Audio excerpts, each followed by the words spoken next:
रमेश वनारसे दिनांक 16 मार्च रोजी भगवान लॉन्स शहापूर येथे निर्भय बनो सभेचे जे आयोजन करण्यात आलेले आहे, या सभेचं लोकशाही नागरिक मंचचा एक आयोजक म्हणून आपण सर्व जे पत्रकार अशा पत्रकार परिषदेच्या आव्हानाला प्रतिसाद देऊन उपस्थित राहिला त्याबद्दल सर्वप्रथम मी आपलं स्वागत करतो.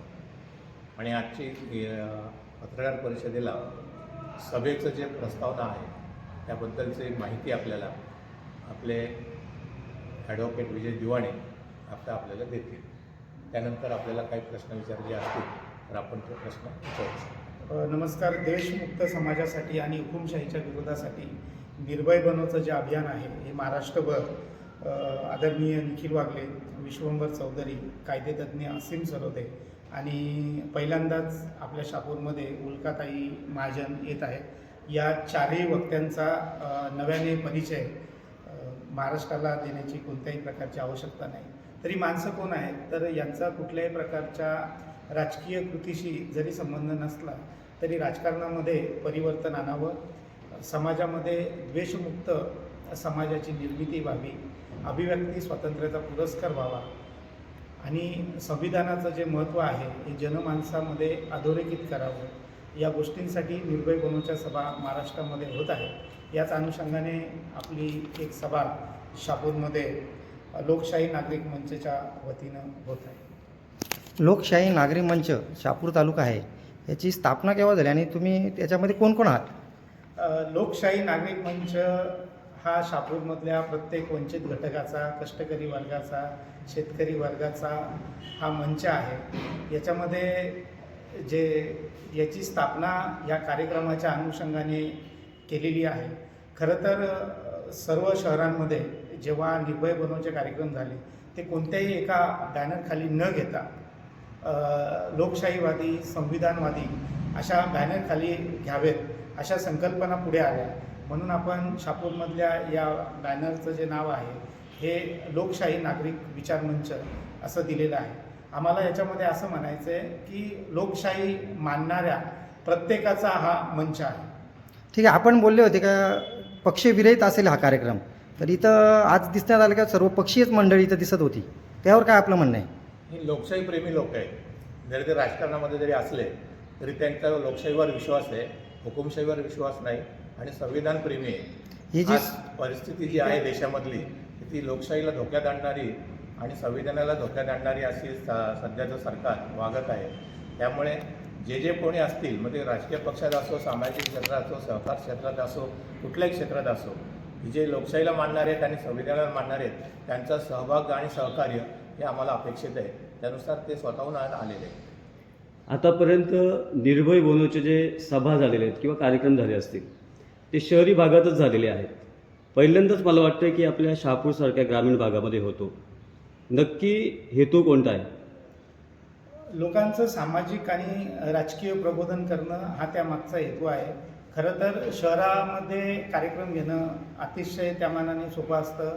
शहापूर तसं पाहिलं तर आपला हा शेवटचं टोक आहे या जिल्ह्यातलं आणि अशा ग्रामीण भागामध्ये कार्यक्रम घ्यावा ही आमची इच्छा असतानाच दुसरी बाब अशी आहे की शहापूर तसं विचाराचं केंद्र आहे.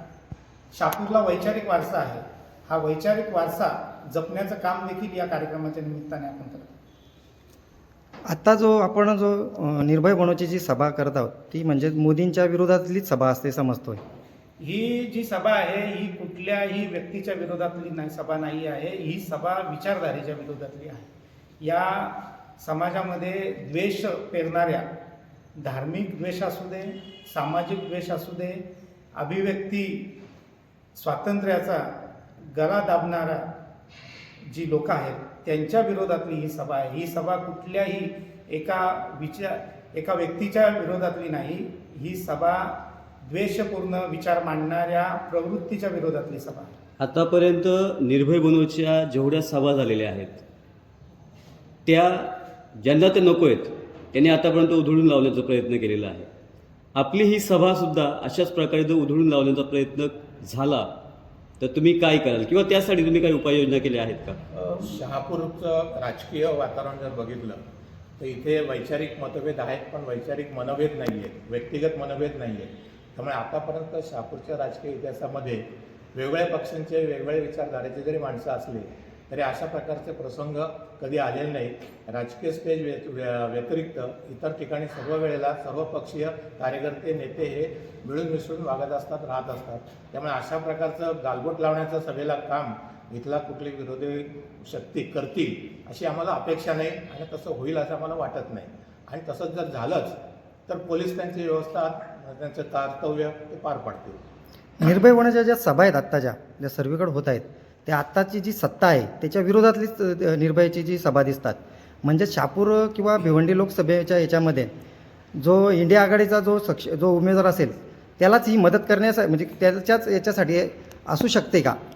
ही सभा कोणाला मदत करण्यासाठी नाही आहे. ही सभा आम्ही आधी देखील असं सांगितलं कुठल्याही एका व्यक्तीच्या विरोधातली नाही आहे. ही सभा लोकशाही मानणाऱ्या नागरिकांची सभा आहे. या सभेमध्ये विरोध कोणाला होणार आहे? सामाजिक द्वेष पसरवणाऱ्या लोकांना विरोध होणार आहे. म्हणजे खरा तो एकची धर्म जगाला प्रेम अर्पावे या वृत्तीवर प्रेम करणाऱ्या प्रत्येकाची ही सभा आहे. आपल्या या जो निर्भय बनवायची जी सभा आहे तिचं आर्थिक नियोजनाचं आपण कसं काय हे करणार आहेत? आताच या ठिकाणी आपण सर्व येण्याआधी माझ्याकडे स्थानिक आपण लोकांनी उपस्थित लोक होती त्यांना आपण आवाहन केलं होतं. खरं तर महाराष्ट्रभर या ज्या सभा झालेल्या या लोकसहभागातून झालेल्या.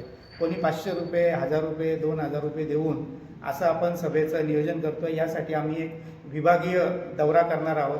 लोकांच्या घराघरामध्ये जाऊन पैसे मागणार आहोत. सर, या सभेमागे तुम्ही लोकांपर्यंत कोणता संदेश पोहोचवणार म्हणजे काय लोकांनी नेमकं काय करावं? लोकांपर्यंत आम्ही एवढाच संदेश पोहोचवणार आहोत. सभेचं जे नाव आहे निर्भय बनो, एवढाच आम्ही संदेश पोहोचवणार आहोत. शेवटचा प्रश्न, लोकांनी उत्स्फूर्तपणे या सभेला यावं यासाठी तुम्ही काय आवाहन कराल? लोकांनी उत्स्फूर्तपणे या सभेसाठी यावं यासाठी आम्ही लोकांना असं आवाहन करू की आपल्या शेतमालाला हमीभाव भेटला पाहिजे, आपलं व्यक्ती स्वातंत्र्य अबाधित राहिलं पाहिजे, आपलं विस्थापन कुठे होऊ नये, आपल्या नोकऱ्यांवर आपलाच अधिकार राहिला पाहिजे, संविधानाने आपले दिलेले सर्व हक्क आहेत हे आपले अबाधित राखण्यासाठी आपण सर्व सभेला येऊ. निर्भय बनवचे कार्यक्रम म्हणजे मला वाटतं ते पुण्याला जर हल्ला झाला नसता तर त्याची जाहिरात इतकी मोठी झाली नसती. त्या हल्ल्यामुळेच आता निर्भय बनवचे विविध तालुक्यात म्हणजे जिल्ह्यात मागण्या या ठिकाणी येत आहेत. आणि त्यांना एक दिवस पण उसंत नसते. म्हणजे निखिलजी वागळे साहेब, विश्वंभरजी चौधरी, आसिफजी सरोदे, गुलकाताजी महाजन ही चारही प्रमुख वक्ते या तालुक्यात येणार आहेत. खऱ्या अर्थाने तिवरे साहेबांनी आता ही गोष्ट करायला भाग पाडली म्हणजे विस्मृत पण झाले की त्याचा एकमेव मी श्रेय देते काशीनाथजी तिवरे साहेब. संविधान गौरव दिन त्यांनी ठेवला आणि त्या माध्यमातून जो प्रतिसाद त्या ठिकाणी मिळाला आणि त्याच दिवसापासून ही संकल्पना आली निर्भय बनवची आणि आज त्याची मुहूर्तमेढ 16 तारखेला या ठिकाणी होते. खरं म्हणजे निखिलजी वागले, विश्वंभरजी चौधरी, आसिफजी सरोदे हे 3 महान वक्ते या ठिकाणी येणार आहे. लोकशाहीची काळा कसा दाबला जातो ही भूमिका पटवून देणार आहे. तर त्यासाठी ती त्यांची भूमिका शेवटच्या आपल्या तालुक्यात, आपल्या मतदारसंघात किंवा या भागात, ग्रामीण भागात शेवटच्या घटकापर्यंत कसं पोहोचल यासाठी आपल्याला जनजागृती आता 4 दिवसात आपली करणं गरजेचं आहे. त्याचं परिपूर्ण नियोजन या ठिकाणी झालेलंच आहे. आणि म्हणून आज या दृष्टिकोनातून सर्वांनीच आपापल्या म्हणजे त्या ठिकाणी समस्या म्हणजे काय सूचना केलेल्या आहेत त्या सूचनेचं परिपूर्ण पालन म्हणजे त्याची नोंद ॲडव्होकेट दिवाणी सरांनी या ठिकाणी घेतलेली आहे. आणि मग आजची आपली नियोजनाची बैठक बुधवारपासून आपण विभागवाईज जाऊन या भागातून किती गाड्या येतील, काय येतील याचा आपण आढावा घेऊन लोकांपर्यंत आपण पोहोचण्याचा प्रयत्न त्या ठिकाणी त्या दिवशी करणार आहोत. परंतु मी वाड्यामध्ये गेलो त्या ठिकाणी सुद्धा बऱ्यापैकी लोकांना सांगितलं तिकडनं 200-500 लोक सहज त्या भागातून येतील. भिवंडी ग्रामीणमधून सुद्धा, भिवंडी शहरामधून सुद्धा जास्तीत जास्त माणसं कशी येतील त्याचंही नियोजन आम्ही या ठिकाणी आधीच केलेलं आहे. वाड्या मुरबाडमधून कशी कार्यकर्ते येतील तिथंही आपापल्या परीने त्यांना आपण निरोप पाठवा का त्या ठिकाणी इकडची मंडळी या ठिकाणी आली पाहिजे. म्हणजे मी माझ्या राष्ट्रवादी काँग्रेस पक्ष शरदचंद्रजी पवार साहेब या पक्षाच्या माध्यमातून वाडा असेल, भिवंडी असेल, मुरबाड असेल तिथले आपले राष्ट्रवादीचे कार्यकर्ते जास्तीत जास्त येण्यासाठी आम्ही या ठिकाणी प्रयत्न करणार आहे. आणि आपल्या तालुक्यातून तर सर्वच लोकांना आम्ही त्याच्या प्रकारे सूचना केलेल्या आहेत आणि म्हणून आमच्या राष्ट्रवादीच्या माध्यमातून आधारित लोक कशी जमतील याचं नियोजन आम्ही या ठिकाणी करतो. आज शिवसेना उद्धव बाळासाहेब ठाकरे या पक्षाचे मोठ्या संख्येने जे कार्यकर्ते आहेत तर ते सुद्धा मोठ्या संख्येने येतील. आमची लाल निशाण, लाल सलाम म्हणजे कम्युनिस्टवाल्यांकडे एक पाऊल पुढंच असतात, त्यांना सांगायची गरज नाही.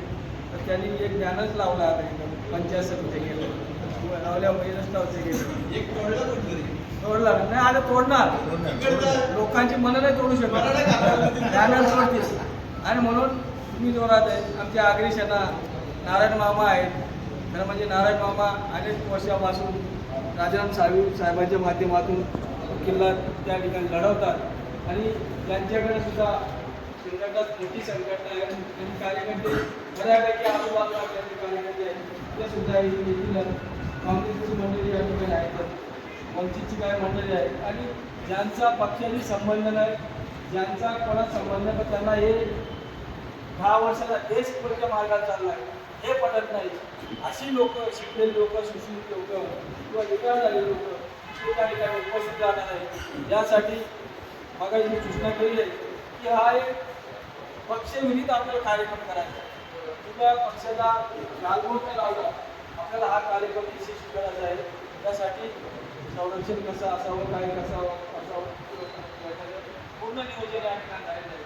फक्त 16 तारखेला कार्यक्रम संपेपर्यंत आपल्याला हा कार्यक्रमासाठी विशेष लक्ष देणं गरजेचं आहे. हे आपण या ठिकाणी देत आहे. विषयाला